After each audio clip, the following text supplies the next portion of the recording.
When I come into organizations to help change leaders lead change, the biggest misconception that I encounter is what resistance actually is.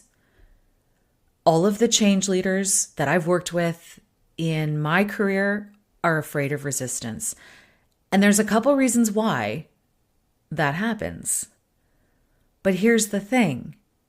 What they're afraid of and what resistance actually is are two very different things.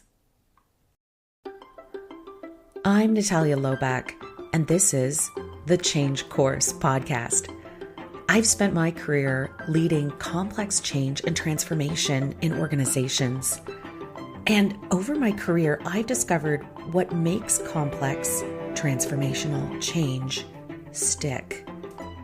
Connected change is all about leading successful change within the context of the organization. And here at the Change Course podcast, we're all about making change sustainable. So listen in, drop us a like, a comment, and let us know how we can help you connect and change.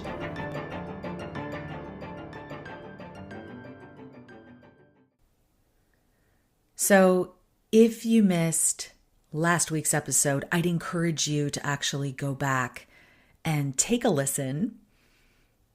I talked a lot about this idea of personal resistance and what personal resistance actually is. As I said in the previous episode, there are really only two types of change. Change that happens to you and change that you're leading or driving. When I step into organizations and I'm working with sponsors and change leaders on designing and implementing change, one of the biggest misconceptions that they have about change, resistance, is that resistance is all about how people feel and react and don't want to do change. Change leaders are scared that change is going to be hard and painful. They're afraid that people won't like the change that's coming and will actively resist it. They're afraid that things are going to fail. These are all perfectly normal reactions and responses from change leaders. Honestly, when I work with people who've done change a couple times and they're confident in the delivery and the approach and really understand how to lead successful change, some of these fears show up a little bit less. But when I'm working with people for whom it's the first time, this is often what we start with. This is where we start. Let's talk about resistance. Let's talk about what you're really afraid of happening. Now, I got a lot of flack on my article that I published last week around mindset, and a lot of change folks jumped in and really didn't like it, which is fine. I'd encourage you to go take a read, because what it does break down is really this idea of personal resistance. But in the grand scheme of things, when I talk about change and we talk about change here at Connected Change, we're talking that personal resistance piece, that's 5% to 10% of your population who are actively choosing to resist. The active resistance at the end of the change is 5 to 10%. And I've talked about this in one of the previous episodes, What Game Are You Actually Playing?, where I was working with a first-time change leader. I was a coach. I do occasionally coach change leaders through various things. If I'm not coming into the organization and actually heading up their CMO or transformation office, I'll often take on a select few of coaching clients throughout the year just to help them, especially if they've been given the mandate to lead the change and it's their first time. The conversation I had with that executive was at the tail end of the change.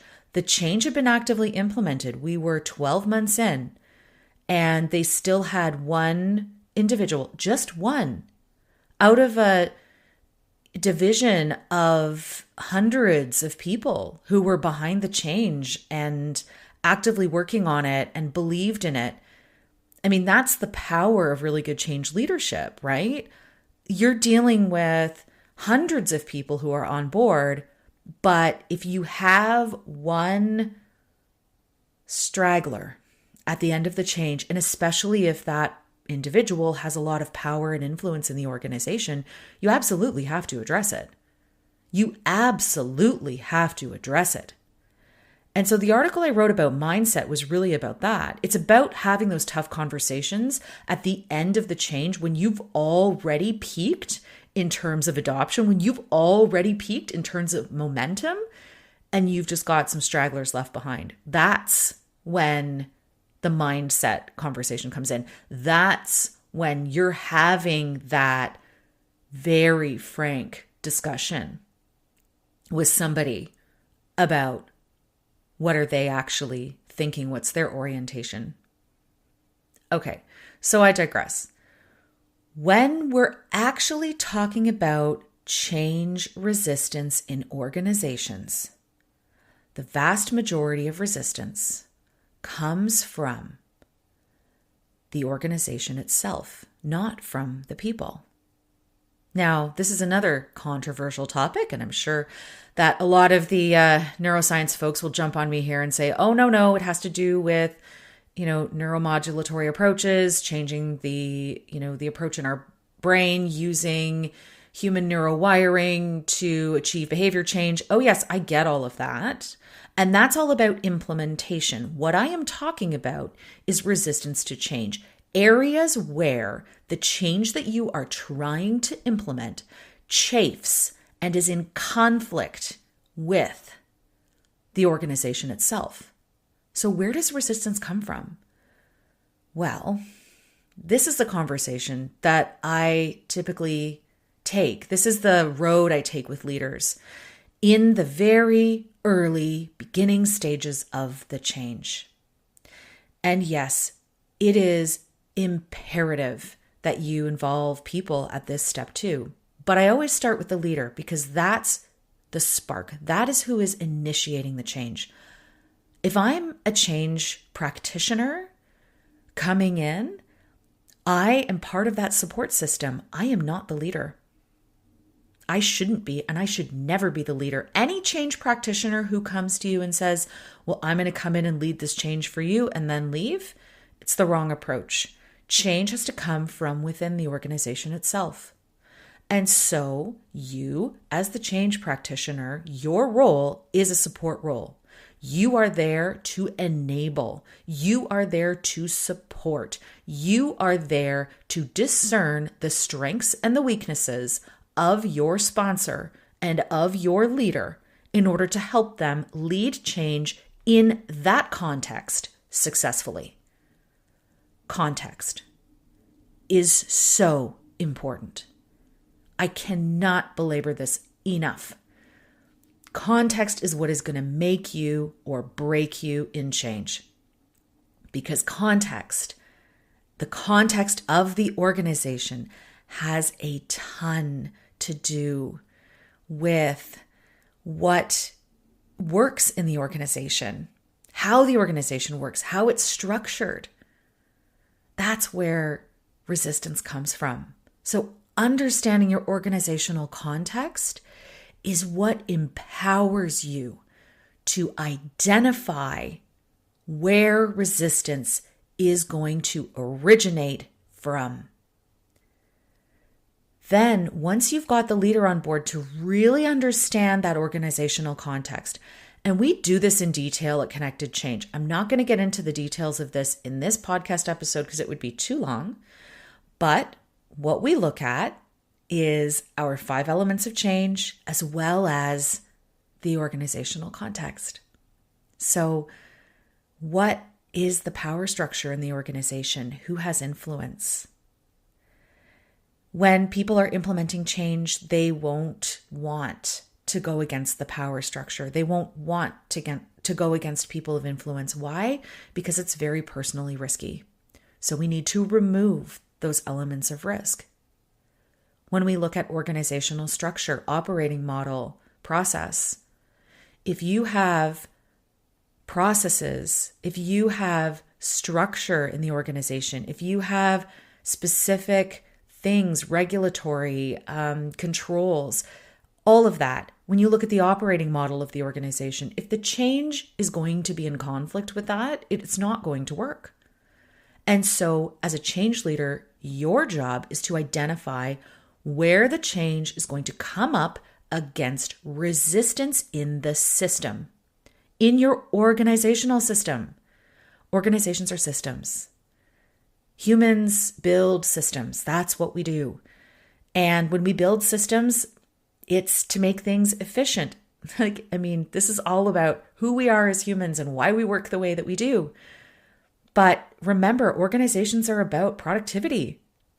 That's what they're there for. So systems are built to support productivity. When you introduce a change, it's absolutely going to have an effect on productivity, even if the end result of the change and the end goal of the change is to positively impact productivity. You've always got an aspect of reorganization or rebuild around the system itself. That is another place where resistance comes from.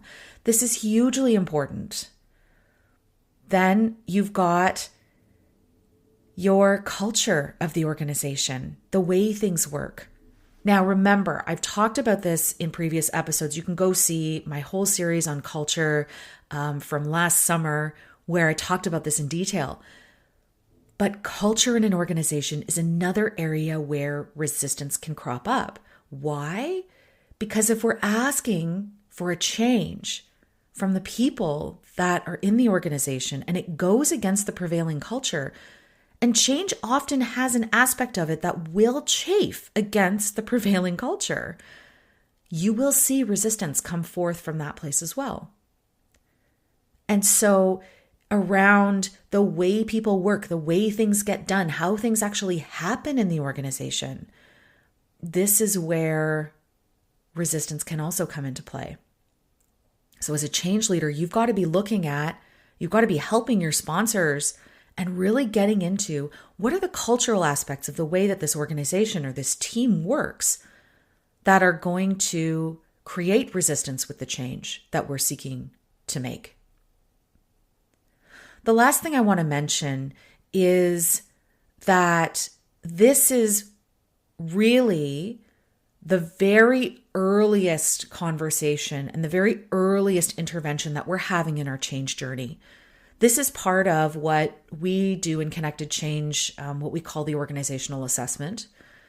And then what we need to do from that point is start to engage our stakeholders in identifying and validating if what we have thought about or if we have identified or the sponsor has identified as areas of resistance and risk are actually true.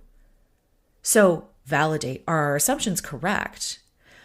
If we remove specific barriers, do you think that that is going to solve this problem? Or is there another solution that we haven't considered that we need to look at? Thirdly, have we missed anything? Are there any other potential areas of resistance that could crop up from this? And this is where you've got to involve the individuals who are on the ground, who are doing the work, who are going to be expected to make that change, who are impacted, highly impacted by the change that's coming. This is where the engagement is critical. So this is not about communication. This is not about talking about what's in it for you or creating desire or any of that. This is before any of the change is design. This is the design stage. This is where we're actually getting into how are we going to actually do this. The role of the sponsor is to help reduce change resistance by removing obstacles in the organization or finding ways to make that change work within the context that they are implementing in. So when I talk about resistance, I am talking about identifying those causes very early on. I am talking about engaging people very early on before we even start to think about implementation. When we get to the point of implementation, because we've worked through most of the organizational resistance up until that point, we have a good sense of where we may have had gaps. We've had an opportunity to address those before we get to implementation. And the key is before. Because once we get to implementation, that is where we're looking at things like neuromodulation, behavioral science, all of that to help people actually adopt and implement the new change. So when we're looking at the Rogers adoption curve, that's really where we are making sure that we are getting that 75% to 80% of the organization on board, motivated, moving through. When we talk about personal resistance, we're talking about 15 to 20%. And that 5% to 10% at the end might just be compliant. They may just go with the flow and implement it because they know it needs to be done. They don't like it, but they'll do it anyway. And then that very last 5% to 10% at the very, very end of that adoption curve, yeah, that's the personal resistance. Now, when I go through this process with change leaders and I talk about where personal resistance shows up, they start to become a lot more comfortable with the approach. They start to become a lot more bought in and trusting and excited about how we're going to lead change together. Why? Because the personal resistance piece is, oh my goodness, it is the scariest part of change, especially for those who've experienced poor change that's gone badly, change failure. Yeah, of course. Low trust in the organization. You've had a lot of blowback. Those negative experiences sit with us. As humans, we put a lot of emphasis on negative, on those things. They loom large. They feel a lot bigger than they actually are. Right? They're huge in terms of our psyche and how we think about them. They can become this very small thing that feels so large, can be such a huge barrier for people to overcome. That's why when I talk about resistance, I address the personal resistance piece because that is what people and leaders are most afraid of. That's what scares them about leading change, especially if they've had negative experiences. And we've all had negative experiences with leading change in the past. I mean, I haven't met anyone who hasn't. So coming from a place of empathy and really wanting to support leaders to lead the best possible change that they can, of course we talk about this. Of course we address it. Of course we set them up and help them to lead those difficult conversations when they come. Because they do come. You sometimes have to have those really hard conversations, especially, like I said, and I mean, go back and listen to what game are you actually playing. That's where I get into one conversation that a change leader that I was working with had to have with a highly influential individual at the very tail end of a change. But that's when these things happen, not early on, later on. Because the process of working through the organizational factors that contribute and create resistance, working through that process, engaging your stakeholders early on in the model that we've developed, which is incredibly powerful and effective, actually creates trust. It helps people to understand that they are a part of the change. It helps them engage in the design of how things are actually going to work. And then it creates an incredible amount of momentum for the change. Now, you can't change someone's mindset. I talked about that in the article. I mean, some people think you can, but, I don't believe you can. Mindset is a personal thing. But you do lay the foundation through engagement and through the way that we do this in connected change early in the process, very early in the process, to identify what are those potential causes of resistance, identify ways to remove those barriers, and then engage people to provide feedback, to weigh in, to say, yeah, this is going to work, or no, you've missed something here, or I would suggest this solution instead. These are incredibly powerful conversations that need to be had, must be had in the early part of change. It's critical. Last thing I wanted to mention is the power of story and history. So the other two elements of connected change are history and stories. The historical context of the organization is critical when you're looking at implementing change. What is the history of the organization with change? What is in people's memories? And again, those negative experiences loom large. So if you've already had a change failure, that is absolutely something you need to address. Absolutely something you need to address and not shy away from. The history of the organization helps us to frame the change in a way that advances the story of the organization. And when I talk about story, I talk about it, sure, in the context of communications, but we also need to talk about it in terms of how we approach resistance and what we talk about. And if we approach resistance in a way and we talk about it in terms of this is how the organization is going to show some resistance to this change, this is how we've considered the system and the process and all of the things that we're doing and the way we work in our culture, this is how we believe there are some areas that will resist change.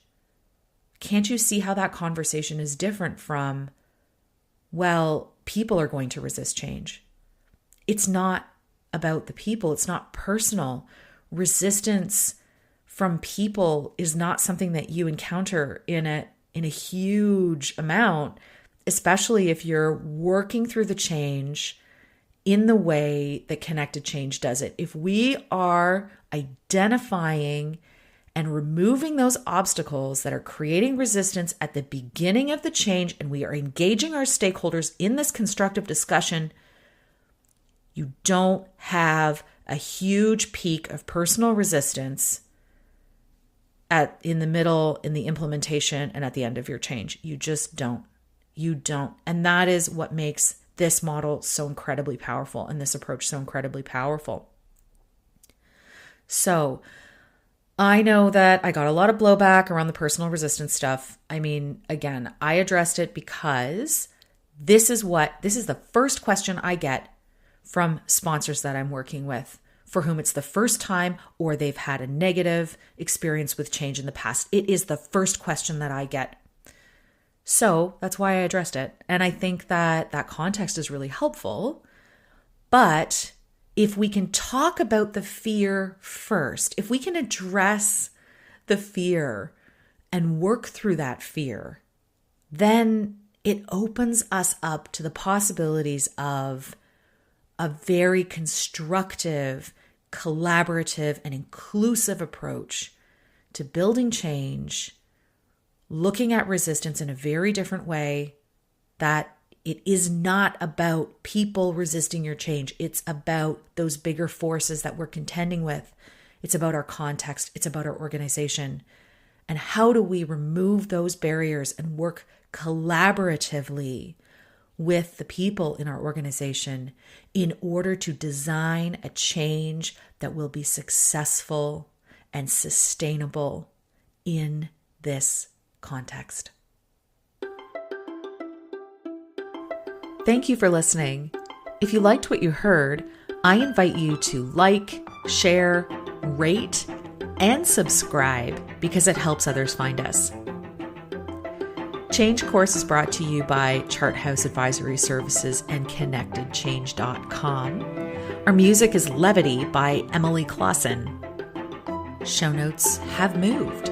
We're now at ConnectedChange.com. So visit us there under the Change Course podcast page, and you'll find a list of all the resources that I've mentioned here today.